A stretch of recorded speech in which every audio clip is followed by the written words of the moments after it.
Ration card के बारे में। अगर आप उत्तर प्रदेश से आते हैं और अभी तक आपने अपना राशन कार्ड अभी नहीं बनवा पाया है, इस वीडियो में हम आपको सारी जानकारी बताएंगे कैसे आप अपना राशन कार्ड बनवा सकते हैं, किस तरह से ऑनलाइन करना है और क्या क्या डॉक्यूमेंट लगेंगे। इसके लिए देखिए आपको ई डिस्ट्रिक्ट की वेबसाइट है, आपको यहाँ पे आ जाना है। जो CHC केंद्र संचालक होते हैं उनके पास होता है। जैसे यहाँ पे आ जाना, यहाँ पे लिखा विभागीय एकीकृत सेवाओं हेतु आवेदन, तो आपको इसी पर टिक कर। अब यहाँ पे ऑप्शन मिलेगा अप्लाई फॉर इंटीग्रेटेड सर्विस, तो आपको इसी पे टिक कर देना। अब यहाँ पे आपको एक ऑप्शन मिलेगा food civil supply ration card, आपको इसी पे टिक कर देना है। यहाँ पे लिखा है NFSA, आपको इस पे टिक कर देना है। उसके बाद यहाँ पे आपको एक NFSA और देखने को मिलेगा, आपको इस पे टिक कर देना है।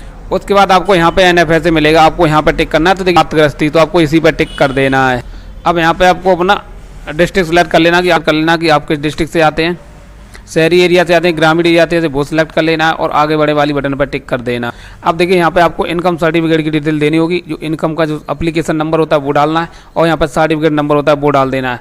यहाँ पे आगे बढ़े वाली बटन है, आपको इस पर टिक कर देना। देखिए डिटेल आ जाएगी। ऊपर देखिए आय प्रमाण पत्र की जो डिटेल आपने आय प्रमाण पत्र की दी है वो ऑटोमेटिक यहाँ पे कैप्चर कर ली गई है। अब देखिए यहाँ पे आपको ऑप्शन मिलेगा विकास खंड का, आपका विकास खंड क्या लगता है वो सिलेक्ट करना।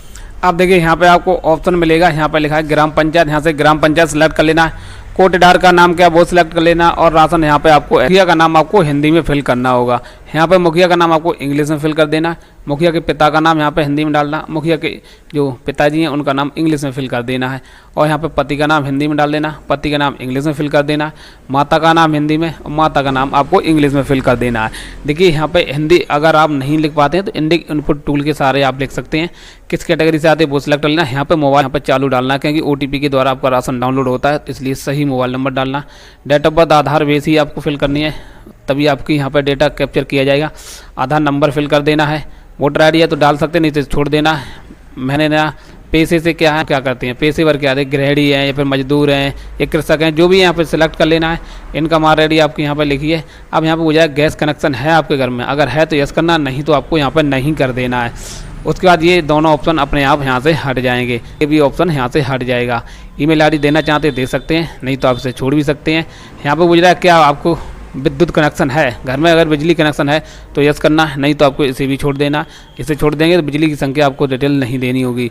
उसके बाद यहाँ पे आगे बढ़े वाली बटन है, आपको इस पर टिक कर देना है। डिटेल ऐड हो गई है। अब यहाँ पे लगा है मकान या फ्लैट संख्या, आपको इसे छोड़ देना है। यहाँ पे आप ग्राम मजरे में नाम अपने गांव का नाम डालना, वो भी इंग्लिश में। डिस्ट्रिक्ट क्या और आपका ब्लॉक क्या वो यहाँ पे ऑलरेडी है, गांव का नाम भी ऑलरेडी है। केवल यहाँ पे आपको अपने गांव का नाम सेलेक्ट कर लेना है।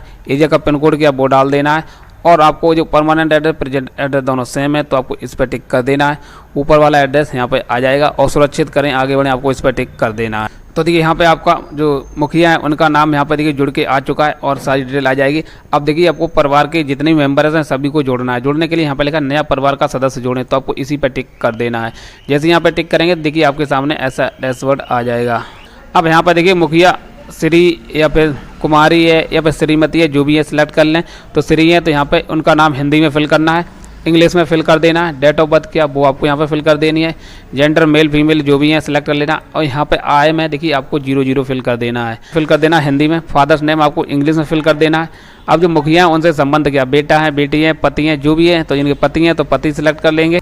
इस बॉक्स को आपको यहाँ पर टिक कर देना है और यहाँ पे आधार नंबर फिल कर देना है और सदस्य जोड़े आपको इस पर टिक कर देना। जोड़ दिए। इस तरह से देखिए आपको जितनी भी नोटें जोड़नी है वो यहाँ से आप जोड़ सकते हैं। नहीं है तो यहाँ पे सुरक्षित करें आगे बढ़ें, इसी पर टिक कर देंगे। अब देखिए यहाँ पे आपको बैंक अकाउंट डिटेल देनी होगी। देखिए यहाँ पे लिखा है, यहाँ पे पूछ रहा है मुखिया के स्वयं नाम है के नाम, तो देखिए मुखिया स्वयं के नाम अकाउंट है तो हम यहाँ पे स्वयं सेलेक्ट कर लेंगे। यहाँ पे मुखिया का नाम ऑटोमेटिक आ जाएगा। यहाँ पे आपको बैंक सेलेक्ट कर लेनी है, कौन सी बैंक है, तो जो भी है इनकी यहाँ पे आपको सिलेक्ट कर लेना है। उसके बाद यहाँ पे ब्रांच की शाखा है कहाँ की है वो आपको सिलेक्ट कर लेना है। IFSC कोड अपने आप यहाँ पे आ जाएगा, केवल यहाँ पे अकाउंट नंबर फिल कर देना और आगे बढ़ने वाली बटन पर टिक कर देना। अब देखिए यहाँ पे नेक्स्ट ऑप्शन आ चुका है, यहाँ पे आपको डॉक्यूमेंट अपलोड करने दिए। फर्स्ट में आपको यहाँ पे फोटोग्राफ अपलोड करना है, 300 DPI से लेकर 600 DPI के बीच में रखना है और JPG फॉर्मेट में रखना है। अब देखिए यहाँ पे फोटो साइज रखना है 132x170। आपको मेन सबसे बड़ी बात है यहाँ तो देखिए आपका अपलोड नहीं होगा। तो देखिए हम इस वीडियो में आप देखिए आपको इसका साइज बना के दिखा दे रहे हैं कहाँ पे आपको बनाना है। तो देखिए हम यहाँ पे अपने फोटोग्राफ को देखिए डेमो के लिए फोटो मैंने आपको ले रखा है, इसे देखिए हम रिसाइज करके दिखाएंगे। यहाँ पे आ जाएगा, देखिए यहाँ पे रिसाइज वाली बटन मिलेगी, इस पर टिक कर देना। यहाँ पे पिक्सल वाली बटन पर टिक करना है और टिक करने के बाद यहाँ पे आपको यहाँ पे लिखा है मेंटेन एस्पेक्ट रेडियो, तो आपको इसे अनटिक कर देना है। अब यहाँ पे आपको 132 फिल करना है और यहाँ पे आपको 170 डाल देना है और यहाँ पे ओके कर देना है। ये फ़ोटो ऑटोमेटिक रिसाइज हो जाएगा। आपको इसे सेव कर देना है जहाँ पर भी आपको सेव करना है। यहाँ पे सेव होने के बाद यहाँ पे आपको उसे लगा देना और यहाँ पे एक बैंक की पासबुक लगानी होगी। वो यहाँ पे देखिए 100 के भी मैक्सिमम आप रख सकते हैं। जेपीजी फॉर्मेट में लगा देना। आधार कार्ड की भी फोटो कॉपी लगानी है, वो लगा के यहाँ पे आगे बढ़े वाली आपको इस पर टिक कर देना है। तो देखिए यहाँ पे डॉक्यूमेंट है सारे अपलोड हो चुके हैं। अब यहाँ पे देखिए यहाँ पे आपको राशन कार्ड मानक कुछ हैं, यहाँ पे आपको इन्हें यस और नो करना होगा। आयकर दाता है तो यस करना, नहीं तो यहाँ पे नो कर देना।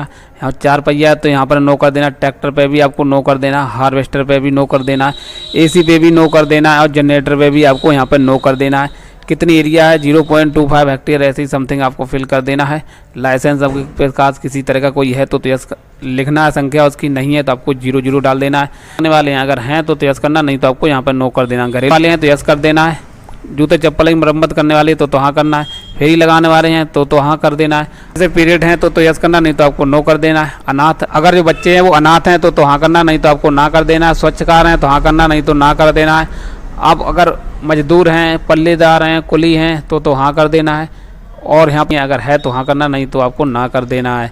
उसके बाद यहाँ पे आप गरीबी रेखा से जीवन यापन करने वाले हैं तो हाँ कर देना है। तो इस तरह से देखिए सभी को हाँ और ना में आपको जवाब दे देना है। यहाँ पे आपको नहीं कर देना है और यहाँ पर भी आपको नहीं कर देना है। इस टर्म को एक्सेप्ट कर लेना है और सुरक्षित करें, आपको इस पर टिक कर देना। तो देखिए यहाँ पे आपका राशन आईडी आ चुकी है, आपको इसे नोट कर लेना है। राशन आईडी इशू कर दी जाएगी। अब यहाँ पे आपको आना है। यहाँ पे आपको लिखा है आवेदन को डुप्लीकेसी हेतु चेक करें।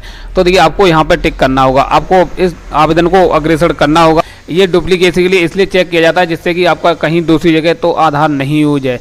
तो देखिए यहाँ पे आपको अपना डिस्ट्रिक्ट सेलेक्ट कर लेना है और जो अभी राशन आईडी आपकी इशू हुई थी वो आपको यहाँ पे फिल करके डुप्लीकेट हित चेक के लिए अग्रेसर करें, आपको इस पर टिक कर देना है। अब देखिए आपका डाटा भेज दिया गया है। आप 24 घंटे का आपको वेट कर लेना है। 24 घंटे बाद आपका रिटर्न होके वापस आएगा।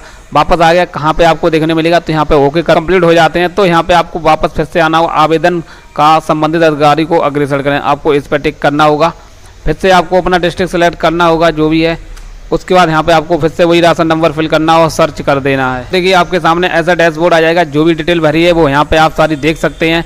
और यहाँ पे आपको एक ऑप्शन मिलेगा फाइनल लॉक वाला, तो आपको इस पर लॉक जरूर करना है। जब तक आप इसे लॉक नहीं करेंगे तब तक आपकी फाइनल प्रिंट नहीं निकलेगी। तो देखिए यहाँ पर भी लिखा भी है ये प्रक्रिया अभी अपूर्ण है। तो देखिए यहाँ पर जब तक आप लॉक नहीं करेंगे तब तक ये पूर्ण नहीं होगी, तो यहाँ पर लॉक कर देना है। जब आपका राशन कार्ड लॉक हो जाएगा तो यहाँ पे आपको ऑप्शन मिलेगा राशन कार्ड पावती रसीद, आपको इसी पे टिक कर देना है।